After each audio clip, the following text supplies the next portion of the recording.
Hola gente, ¿cómo están? Bienvenidos una vez más al canal Libros y Más Libros. Yo soy Eugenia y hoy les traigo el resumen de las lecturas que hice en el mes de abril. En abril pude terminar un total de 5 libros y vamos a empezar directamente porque si no todos los wrap-ups se me hacen súper largos. El primer libro que leí es de un autor con el que tenía muchas ganas de iniciarme, ya lo había mencionado en el video de 10 autores clásicos con los que me quería iniciar, y se trata de H.G. Wells con The Island of Dr. Moreau o La isla del Dr. Moreau.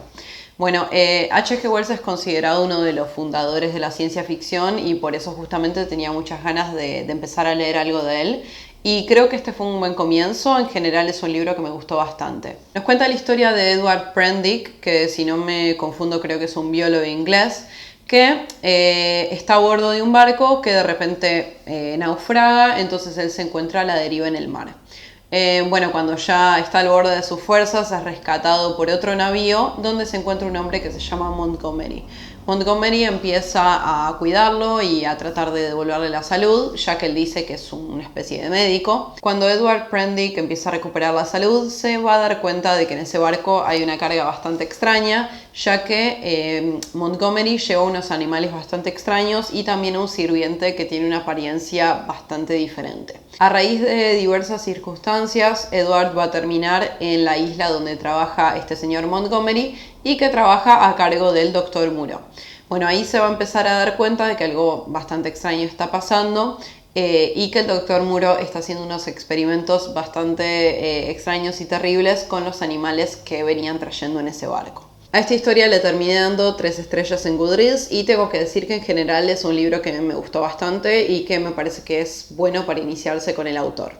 Como decíamos, este es uno de los libros que H.G. Wells escribió sobre ciencia ficción, pero también creo que se puede decir que es un libro que tiene esa sensación de ser un libro de aventuras a la vez. A pesar de ser un libro que está catalogado como ciencia ficción, creo que un aspecto positivo es que el autor no se regodea demasiado en los aspectos científicos y en dar datos e información innecesaria, entonces es mucho más ameno e interesante de leer que otros libros del mismo género.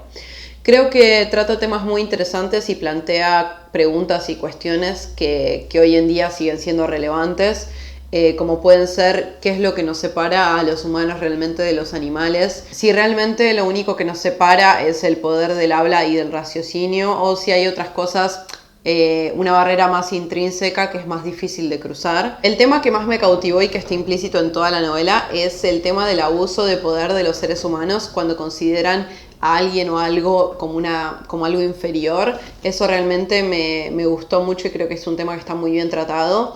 Me recordó mucho a todo lo que tenga que ver con la colonización y con la dominación de otras culturas a través de la religión.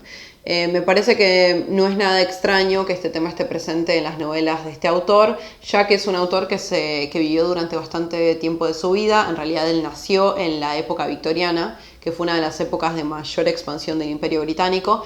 Así que bueno, no extraña que todos estos temas de la colonización y de la dominación de otras culturas esté presente en sus libros. No le puse más de 3 estrellas porque tampoco es un libro que me impactó tanto y creo que por ahí en el futuro no es un libro que voy a recordar con mucho detalle, pero me gustó bastante y tengo muchas ganas de seguir leyendo más de este autor. El segundo libro que leí este mes fue Roses of May, escrito por Dot Hutchinson. Este libro es la continuación del libro The Butterfly Garden o El Jardín de las Mariposas, que yo había leído el año pasado. El primer libro era un libro que me había sorprendido muchísimo para bien. Leí 3 estrellas solamente porque era una historia, bueno, para entretenerse y nada profundo, pero me había parecido que la autora mostraba muchísimo potencial porque traía muchas cosas nuevas al género policíaco o al género de la novela negra. A pesar de no ser una historia de terror, tenía puntos tan escabrosos y tan terribles que realmente causaba miedo. Por ese primer libro yo me había quedado con una muy buena impresión de la autora y quería seguir leyendo más. En esta segunda parte, el único punto de conexión que encontramos con la primera historia es que el grupo de investigadores que trabajó en el primer caso es el mismo también y que podemos conocer un poco más de la vida de las protagonistas del primer libro. Pero más allá de eso, el caso es completamente diferente y no hay tanta conexión entre los dos libros. En este caso vamos a seguir la historia de Priya, que es la hermana de una chica que fue asesinada a manos de un asesino serial. Este asesino serial, su modus operandi es que cada año durante los meses de primavera asesina a una chica en una iglesia. El tema es que siempre asesina en una ciudad diferente, entonces fue muy difícil para la policía conectar a todos estos casos a través de los años como un solo asesino, y también se hace muy difícil de rastrear porque nunca saben en qué ciudad va a atacar o dónde vive permanentemente el asesino. A través de la historia vamos conociendo un poco más a Priya y a su familia y cómo lidiaron con la pérdida de la hermana de ella, que fue asesinada hace varios años ya. Y también cómo se enfrentan al hecho de que los meses de primavera se están acercando y saben que una nueva chica va a ser asesinada. Es muy difícil no comparar este libro con el primero de la trilogía y tengo que decir que no queda muy bien parado si los ponemos uno al lado del otro. A diferencia del primer libro, la verdad que este creo que es un libro bastante normal y bastante clásico en el género de la investigación policial y no trae nada demasiado nuevo a la mesa. Al contrario de su predecesor, The Butterfly Garden, que a pesar de ser un libro que tenía muchos puntos criticables, en sí entretenía mucho y creo que era muy innovador y traía muchas cosas nuevas al género. En este caso me parece que el libro quedó un poco más débil en comparación con el primero.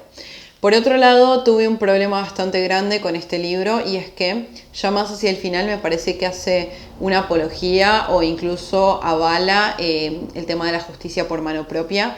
Creo que este es un tema muy interesante y yo leí varios libros que tratan ese tema y que me parecían que los libros sí me habían gustado. Pero en este caso creo que la autora manda un mensaje muy claro de que eso es algo que está bien y que prácticamente es la única salida o la única forma de una persona que ha sufrido un trauma para cobrar venganza o para sentirse mejor con lo que pasó. Me parece que es un tema que se tendría que haber tratado con más delicadeza y visto desde varios ángulos, y porque creo que es algo bastante serio como para simplemente ir y decir, bueno, esto es algo que está bien y que debería hacerse y punto, y esta es mi opinión. Así que en ese aspecto no me causó mucha gracia que la autora se lo tomara tan a la ligera y que nos dejara ese mensaje de que era algo que estaba bien a pesar de que fuera en contra de la ley. Así como hay un punto que no me gustó para nada, hay un punto que me gustó muchísimo y que solamente por eso creo que la autora se merece una especie de reivindicación. Y es que el autor incluyó muchísima diversidad en este libro. En primer lugar, realmente las protagonistas de esta historia son mujeres. Las mujeres son las que tienen mayor peso y es un libro que está plagado de ellas y eso es algo que me gustó mucho. En segundo lugar, la protagonista de esta historia es de descendencia india. Sus padres son de la India y ella, a pesar de haber sido criada en Londres, tiene bastantes puntos de contacto con su cultura original. Esto me pareció muy interesante y muy valioso porque la verdad que es muy difícil de encontrar libros escritos por autores estadounidenses en los que el personaje principal venga de otra etnia o de otra cultura. La verdad que los libros estadounidenses siempre se caracterizan por tener el 90% de personajes blancos. Y por último también hay un poco de diversidad sexual, ya que una de las investigadoras del caso es una chica que es lesbiana. Me ha parecido muy bien lo que hizo la autora de tratar de reflejar un poco más la diversidad que tenemos en el mundo y que realmente no todas las personas que deambulan por una ciudad son blancas o heterosexuales. Así que eso me pareció muy interesante y me hizo encariñarme un poco más con la autora. En conclusión, es un libro que me decepcionó un poco, sobre todo en comparación al primer libro de la trilogía, así que le terminé dando 2 estrellas. Va a haber un tercer libro que creo que se llama The Summer Children y va a salir este año. Y la verdad que todavía no me decido si leerlo o no, porque hay cosas que me gustaron muchísimo del primer libro, después el segundo me decepcionó un poco, pero creo que la autora tiene bastante potencial, así que me gustaría ver cómo continúa en el tercer libro. El siguiente libro que terminé este mes fue Botas de lluvia suecas, escrito por Henning Mankell. Este autor sueco es bastante conocido y la verdad que yo empecé un poco patas para arriba porque comencé por el último libro que publicó antes de morir, pero tenía muchas ganas de empezar con este autor y la bibliotecaria me lo había recomendado bastante, así que decidí llevármelo. Nos cuenta la historia de Fredrik Welling, que es un médico retirado que vive en una isla habitada solo por él en un archipiélago de Suecia. Y es un hombre bastante solitario que ha cortado muchos de sus lazos con gente del exterior y la verdad que pasa la mayor parte de su tiempo solo. Él nunca se ha casado, tiene una hija, pero que conoció cuando ella ya tenía 30 años, así que la verdad que no tiene una relación muy estrecha. Es más, tiene una relación bastante particular entre ellos y no se conocen demasiado bien el uno al otro. La historia comienza cuando este hombre, que ya está llegando a los 70 años, se despierta en el medio de la noche y se da cuenta de que su casa se está quemando. Así que él se calza unas botas de lluvia y sale, y cuando sale se da cuenta de que el incendio ya está tan avanzado que no va a haber mucho por hacer. Y efectivamente él termina perdiendo su casa y va a tener que mudarse a una casa rodante que tiene ahí estacionada al lado de su casa. La bibliotecaria me había comentado este libro como una novela psicológica o una novela policíaca de investigación, de misterio, y la verdad que tengo que decir que esa descripción me pareció bastante errada. Creo que este libro sí tiene esa parte de misterio, de saber quién fue el que provocó el incendio de la casa, si fue el mismo protagonista o fue uno de los miembros de la comunidad. Esa parte creo que sí tiene un poco de misterio, pero en sí esta novela creo que es una novela contemporánea que nos habla sobre todo de dos temas, que son la soledad y la muerte. El tema de la soledad se refleja mucho en que este hombre es un hombre que vive solo, que tiene contacto con muy pocas personas que viven en esa zona de Suecia, pero la verdad que más allá de eso no tiene un contacto directo con muchas personas. Sobre todo, una de las partes más importantes del libro es esta relación tan rara que él tiene con su hija y cómo de a poco van a tratar de irse acercando cada uno a su manera. Y el tema de la muerte, que siempre está omnipresente, a veces de una forma más implícita y a veces más explícita, porque es un hombre que ya está llegando a los 70 años y empieza a plantearse el tema de que es inevitable, que en algún momento se va a morir, y cómo él se enfrenta a esta realidad y trata de aceptarla. Lo que me gustó del libro fue que trata el tema de la soledad y la muerte de una forma muy real y muy palpable, porque no es un libro que trata en algún momento de darte respuestas o de darte la solución a la vida o de darte consejos de cómo enfrentarte a la muerte, sino que simplemente el protagonista se va planteando preguntas que creo que son las preguntas que cualquier ser humano se plantea en algún momento de su vida acerca de la muerte, y no trata de darnos respuestas, sino que solamente vamos haciendo este camino con el protagonista y vamos viendo cómo él mismo va aceptando esta realidad. También otra cosa que me gustó bastante es que, a pesar de tratar dos temas que pueden llegar a ser tan deprimentes y tan, hacernos sentir tan vacíos, la verdad que es un libro que en ningún momento creo que llega a ser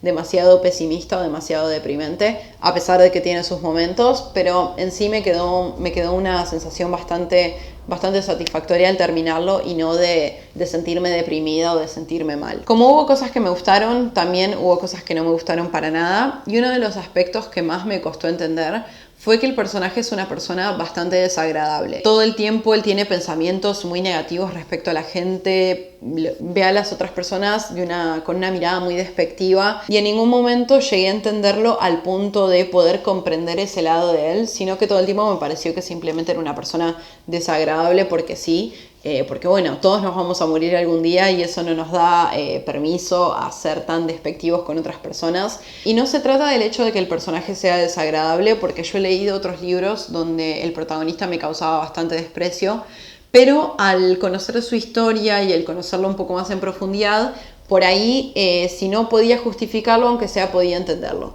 Pero en este caso me pareció que el protagonista simplemente era una persona despreciable y desagradable de forma gratuita. Pasaba cuando el protagonista trataba con personas gordas o personas que vivían la vida de formas diferentes a la que él creía que eran correctas, y él en su cabeza todo el tiempo pensaba de estas personas de una forma muy despectiva, y la verdad que eso no me causó ninguna gracia, y como les digo, nunca llegué a entender muy bien por qué pasaba eso. Le terminé dando 3 estrellas en Goodreads. Es un libro que me gustó, pero que aparte se me hizo un poco aburrido, un poco lento. Creo que uno de los aspectos que más disfruté fue conocer más de la cultura de Suecia, de esos paisajes, de cómo viven. Bueno, eso fue algo que me gustó bastante, pero más allá de eso, es una novela que me dejó un poco indiferente. Por ahí en el futuro pruebe otras cosas del autor, porque sé que libros anteriores a este sí tienen que ver con la novela policíaca y con la investigación, así que probablemente le dé una oportunidad, pero por ahora me parece que voy a descansar un poco de la pluma de este autor. El cuarto libro que termina este mes es una antología de relatos que se llama Cuentos Sobrenaturales, escrito por Carlos Fuentes. Este año yo me había propuesto leer varios libros y uno de ellos era Aura de Carlos Fuentes. Pero cuando fui a la biblioteca me encontré con que Aura, al ser un libro bastante cortito, estaba incluido en esta recopilación de relatos, y bueno, decidí llevarme el libro entero y leerlos todos. La verdad que esta primera toma de contacto con este autor mexicano fue una montaña rusa, porque empezó bastante mal. El primer relato, que creo que se llama Chuck Mull, es un relato que me gustó, pero me había dejado bastante indiferente. O sea, fue un relato que estaba bien, estaba correcto, que me entretuvo. Y a partir de ese relato fueron todos relatos que no me gustaban para nada. Entonces yo, no sé, ya iban como 4 o 5 relatos y yo dije, bueno, no sé, este autor no es para mí. La verdad que me parecían relatos bastante crípticos, bastante indescifrables. No sé, me recordaba incluso a cuando leí el Aleph de Borges, o sea, de no llegar a entender lo que el autor me estaba queriendo decir. Y bueno, la verdad que esa sensación no era muy linda. Pero después, yo llegando hacia la segunda mitad del libro, de repente los relatos me empezaron a encantar. No sé, fue algo muy particular. La mitad de los relatos no me gustaron para nada y la otra mitad me encantaron. Mis relatos preferidos de esta antología fueron Letanía de la Orquídea, La Muñeca Reina, El Robot Sacramentado y Aura. Aura es el último de los relatos de esta antología y la verdad que me gustó muchísimo, me dejó muy satisfecha y creo que fue el broche de oro perfecto para cerrar la antología. Y me hizo sentirme muy contenta de haberme iniciado con este autor. Como el título lo indica, son todos relatos que tratan un poco en mayor o en menor medida a asuntos sobrenaturales o a cosas que son ajenas a lo que podemos percibir en nuestro mundo real. Y bueno, como les digo, la mitad los disfruté mucho y la otra mitad no me gustaron para nada, así que me terminó dando justo un promedio de 3 estrellas, que fue esa la puntuación que leí en Goodreads. Y es un autor que les recomiendo, pero sobre todo les recomiendo que lean Aura, que fue el que más me fascinó. El último libro que leí este mes, y por supuesto no podía ser otro en el mes de abril, fue The Enchanted April, escrito por Elizabeth von Armin. Bueno, este es otro libro que también tenía muchas ganas de leer. Nos cuenta la historia de 4 mujeres completamente diferentes que vienen de estratos sociales, de historias, de familias completamente distintas. Las 4 son mujeres inglesas y que por razones diferentes van a alquilar el mismo castillo en Italia para pasar el mes de abril. No les quiero hablar demasiado sobre este libro porque tengo planeado hacerles una reseña aparte, pero es un libro que me gustó bastante y le terminé dando 3 estrellas y media. Es un libro que disfruté muchísimo en algunas partes, pero también tuve algunos problemas con algunas partes del libro. Me pareció que tenía más potencial que no estaba explotado, pero en sí es un libro que disfruté bastante, que les recomiendo que lean y del que les voy a hablar más en una reseña que haga aparte. Esas fueron todas las lecturas que hice en el mes de abril. Muchísimas gracias por quedarse hasta el final. Me encantaría que, como siempre, me dejen en los comentarios que estuvieron leyendo ustedes o si ya leyeron los libros que mencioné y si tienen alguna opinión al respecto. Espero que tengan una semana llena de buenas lecturas y ya nos vemos el próximo lunes con otro video.